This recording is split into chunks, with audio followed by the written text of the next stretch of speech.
This is a topic about the narcissist that a lot of people don't really talk about, and I just want to address that today.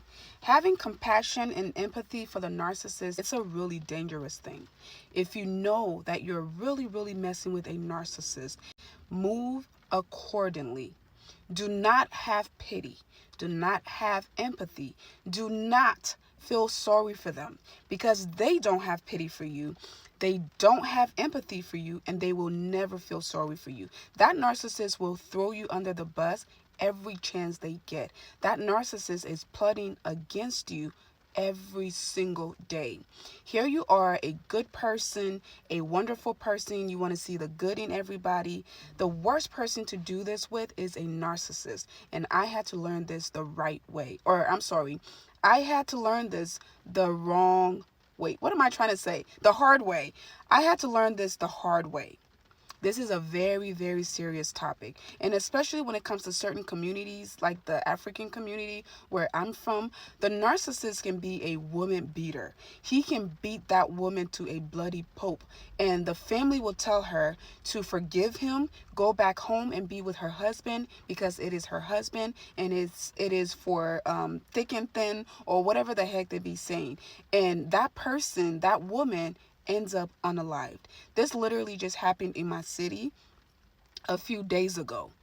It literally just happened. This woman was a nurse dealing with what I'm pretty sure is a sick, psychotic, sociopath narcissist. He will beat on her. She had, or they had, four young kids. He will beat on her, lose his temper, and beat on her for no reason. And I'm pretty sure the family were telling her every time she complains, the family tells her, oh, they'll ask her things like, oh, what did you do to make him upset? What happened? What are you doing wrong? It's always her. And they'll tell her to go back home. A few, I guess, weeks ago, he beat her to the point where he broke her hip and she went to the hospital. This was very clear that her husband did this. Whatever fight they had that night that made him beat her and she ended up in the hospital, they kept her for a few days and sent her home, back to this loser, back to this abusive narcissist. And guess what? He was still mad about the fight that they had. He went on to beat her again. Sorry, this is going to be kind of graphic, but he beat her with a hammer to her face and unalived her. He unalived her. So this is why I say having compassion and empathy for the narcissist is very dangerous. I was in that situation. The narcissist, when he would do things, I would tell the family would tell me, oh, it's your man, it's your husband, blah, blah, blah. We weren't married, we were engaged, but he would tell everybody I was his wife. He would refer to me as his wife. And with, again, the African thing, it's kind of like a common law. So they call you husband and wife, even if you're not engaged. And they'll tell you, oh, it's your husband. You have to understand him. Men are like this, men are like that. And I knew something was wrong. So again, very early into that situation, I started to read about narcissists. Thank God it was around the time when the term narcissism was becoming very prevalent. So I started to learn about it. I started to read about it. So what I did was when it started getting really bad, I started to call the cops. When he would do something, I would call the cops and everybody would be so mad at me. They would make it a big deal. He put his hands on you and you call the cops? Are you trying to land him in jail? Yes, I am. Because I'm not a punching bag. I'm not a drum. So you can't beat on me and expect me to have compassion for you when you didn't have compassion for me. He would do criminal activities and I would call the cops. I was not playing. Like I said, I work way too hard. I come from a great family who suffered to get me where I am. I was not going to lose my life over a loser who didn't even value his own life. So I will call the cops and they will make you feel guilty and say, oh, are you trying to make him go to jail? Are you trying to do this and trying to do... If he doesn't want to go to jail, then be a decent person. Be a good person. It's that easy. These people, that is how they end up unaliving people, because they'll do the worst things to people. They'll do the worst thing to you. and you're steady trying to protect them, but they're not protecting you. If that narcissist had a better supply than you, he would leave you yesterday. If that narcissist could really unalive you and get away with it, they will do that. These people are dangerous. When you go to court with a narcissist, any evidence you have, give it to the judge. Again, this is coming from experience. Give it to the judge. Give it to the police officer. File police reports. Because guess what? When push comes to shove and something horrible happens between you and that narcissist, guess who they're going to blame? You. Everybody's going to say, well, if it was that bad, how come you don't have any police report?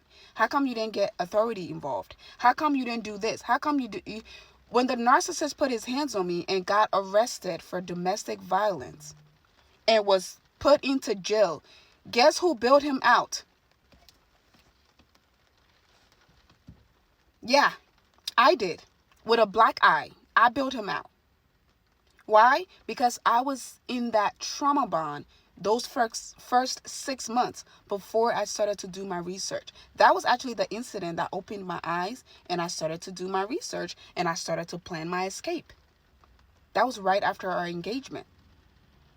When I called the family, guess what the family said?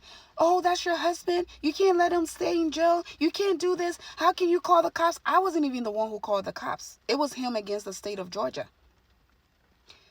It was so bad that the neighbors in the we were at a hotel when this happened.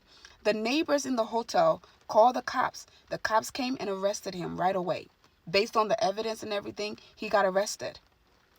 Guess who bailed him out? Me. Because I was told by the family that that was my job, to bail him out. I was told that it was my fault that this happened.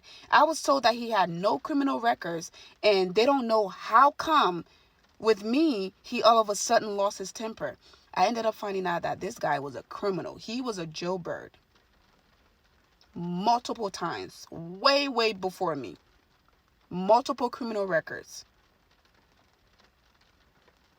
So the family will try to tell you to protect them. The family will try to tell you to hide their little secrets. The family will try to tell you to take it and take it and take it. But when push comes to shove, that same family will be nowhere to be found. They are going to take his side. So any evidence you have, anything that's going on, start building your case. Because as I tell you guys in my videos, these people are building cases against you and you don't even know it. The smear campaign started way long ago. All of those triangulation, the flying monkeys, they already have people out there. So when you start to see these red flags, when you start to see these things, document, document, document. Don't have pity for these people, because when the tables are turned, they will not have pity for you. And if something bad happens, you're going to be blamed, because they're going to say, how come you didn't say anything? If it was so bad, how come you didn't say anything? If he was so abusive, why did you bail him out of jail? When he was calling you out of jail, begging and crying, I can't sleep in here. I can't do this. I've never been in here. Lies. When the family were saying, oh, he's never done that before, blah, blah, blah. Lies. And then when you start to call the cops, the family are going to get mad at you. How can you do that to him? You're trying to ruin his life. You got to protect yourself. This is not a game. This is not about, oh, he loves me not. No, this is a life-threatening situation. When you're dealing with a real, true psychopathic narcissist, malignant narcissist. When you're dealing with a real narcissist, you're fighting for your life. Whether it's physically or mentally, you're fighting for your life. So any evidence you have to protect yourself. There are many, many stories where the victims does not survive. You got to be smart about this. And you got to be really, really careful. When you protect these people, you're setting yourself up for failure. It's going to come back and bite you. Follow for more.